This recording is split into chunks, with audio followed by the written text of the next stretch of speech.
कोल्हापूर महानगरपालिकेच्या स्थायी समिती सभापती पदाच्या निवडणुकीत काँग्रेसचे गटनेते शारंगधर देशमुख यांनी भाजप ताराराणी आघाडीचे राजाराम गायकवाड यांचा पराभव केला। महिला बालकल्याण समिती सभापती निवडणुकीत राष्ट्रवादीच्या अनुराधा खेडकर यांनी अश्विनी बारामते यांचा पराभव केला। प्रभाग समिती निवडीतही काँग्रेसच्या रीना कांबळे यांनी बाजी मारली। जिल्हा परिषदेचे मुख्य कार्यकारी अधिकारी अमन मित्तल यांच्या अध्यक्षतेखाली निवड प्रक्रिया पार पडली। आजच्या स्थायी समिती सभापती आणि अन्य पदांच्या निवडीसाठी काँग्रेस राष्ट्रवादी काँग्रेसच्या सदस्यांना घेऊन युवा नेते ऋतुराज पाटील, प्राध्यापक जयंत पाटील, माजी नगरसेवक राजेश लाटकर हे 11 वाजण्याच्या सुमाराला महानगरपालिकेत आले। सदस्यांनी गुलाबी फेटे परिधान केले होते। स्थायी समिती सभापती पदाच्या निवडीसाठी सत्ताधारी काँग्रेस राष्ट्रवादी काँग्रेसकडून गटनेते शारंगधर देशमुख आणि विरोधी भाजप ताराराणी आघाडीचे राजाराम गायकवाड यांच्यात लढत झाली।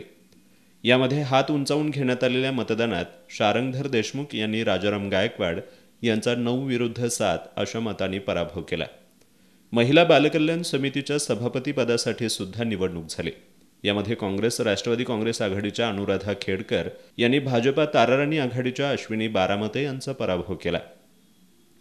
महिला बालकल्याण समिती उपसभापतीपदी सत्ताधारी आघाडीच्याच छाया पोवार यांची निवड झाली। गांधी मैदान प्रभाग समिती सभापतीपदासाठी झालेल्या निवडणुकीत काँग्रेसच्या रीना कांबळे यांनी 13-5 अशा मतांनी भाजपा ताराराणीचे संतोष गायकवाड यांचा पराभव केला।